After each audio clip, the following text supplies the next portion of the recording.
Today I'll be working on my 1989 K1500. It would be nice to see my speedometer at night, so that's what I'm going to tackle today. But first, I'm finally going to throw on the new odometer gear.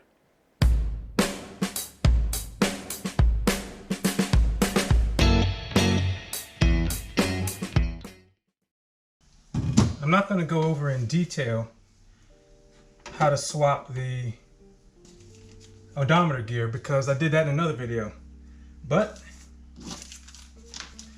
my new gear finally came in, or rather I finally have time to swap it out, so I'm gonna go ahead and do it. I detail how I removed the cluster from the truck and how I figured out that the odometer gear was the problem in another video. I'll link it somewhere on the screen or in the description. This wasn't as easy as I first thought. So this gear goes on very tight and it has to be lined up properly for the right clearance for there, such that when you get over here, those neck down portions of the odometer and the trip meter have to be at a certain position such that these arms here can go over them. So I think I got it lined up now. Okay, I'm still not quite lined up. I still have to move this gear to the left a little bit. I thought this was gonna be quick and easy. Okay, I finally got it lined up. The gear is mated well, and that little plastic dowel that sticks into that bracket is sitting comfortably, and the screw hole is lined up. So now I'm just gonna put it back together, and I'll have a working odometer. If you've never seen how the gear indicator works on these trucks, so I took these two screws out and pulled it out in that direction, and you can see there's just a little spring that pulls it to the left, and when you connect it to the steering column and select the gear, it moves. Pretty cool. I just absolutely love how analog these cars were. They were so cool. I don't remember ever swapping these, but I'm gonna swap it because look how faded that indicator is. And look how bright that one is. So this one's going in the truck, and this one is gonna be retired to a parts bin somewhere. Since this is dirty, I am gonna clean it. Look at that. Nobody will see this,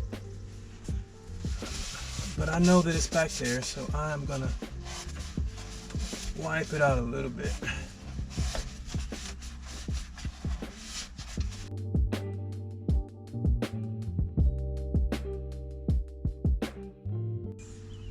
Alright, that's not perfect, but if I opened it up and saw it like this, I wouldn't even think about cleaning it, so I will call that good enough. The odometer works fine now, but the first time I drove the truck at night, I noticed that there were no backlights for the cluster. So now, I'm going to tackle that. Which means the cluster came out again. This is the back of the cluster, and all these little screws need to be removed.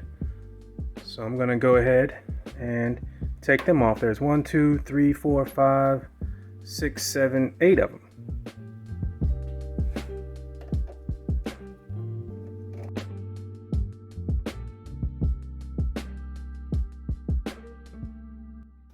And with them out, you can take this panel off. Ta-da! The next screws that need to come out are these here. This is the same type of screw as the others. This, it comes out with a Torx bit.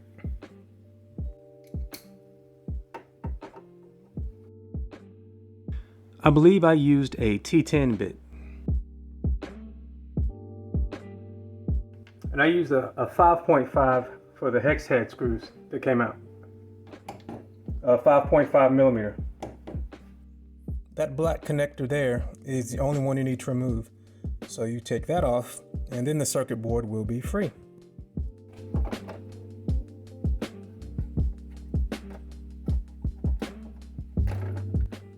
And it just pulls right out. So there we have the board with all the bulbs. So as you can see, some of these bulbs have darkened glass, and it is not supposed to be that way. So what I'm going to do is replace them all with LED bulbs. These are 194 12-volt bulbs, and these are the LED replacements. These are just some I picked up online. I got 2 10 packs because there's 14 bulbs. So I'll have 6 left over. So now I just pulled them all out and replace them with the new ones.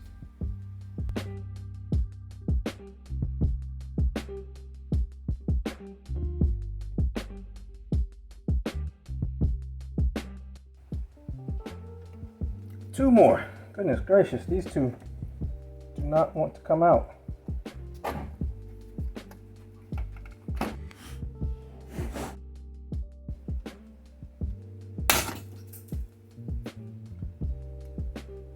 Don't do that.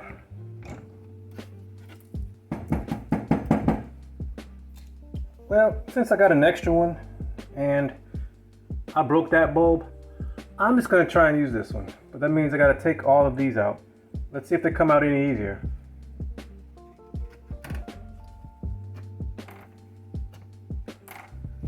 I should have just used this one from the get-go. All right, let's see what these new ones look like.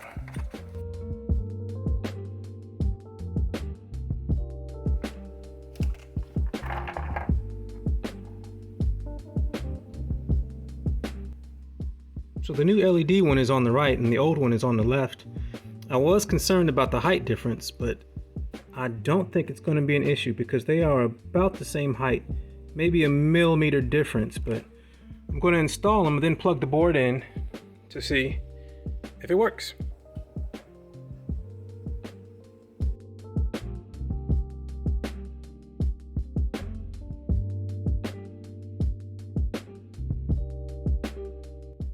So there it is, a circuit board from the 80s with modern LEDs.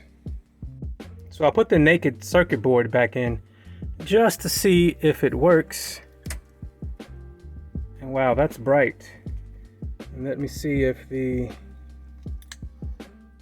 oh yeah, it does work. I tested the bulbs for the turn signals to see if they worked. The right one did, the left one didn't. So I had some troubleshooting to do. At this point, I wasn't sure, but it seemed like a few other bulbs should have been on. So I pulled out a board from an old cluster to compare it to. So based on a look at the cluster, this one should come on, this one should come on, and that one should always be on. The rest are warning lights or indicator lights. So let's go see. Okay, looks like we have a working cluster.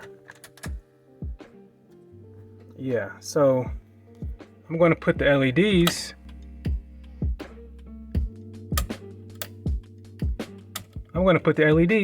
in this cluster. So the ones that do come on are bright, but they're not all working. So I'm going to do some troubleshooting. Might just go back to the old bulbs. Out of curiosity, I just pulled out one of the LEDs and flipped it, and now it comes on. So I think they have to be installed in a certain orientation. So now that I see those are working, I am going to swap the others. I flipped several of the LEDs around and they worked. So now I just have to do the others. Okay, let's see how it looks in complete darkness. Okay, that's a lot better. That's a lot better. Yeah, and let's see, turn signals.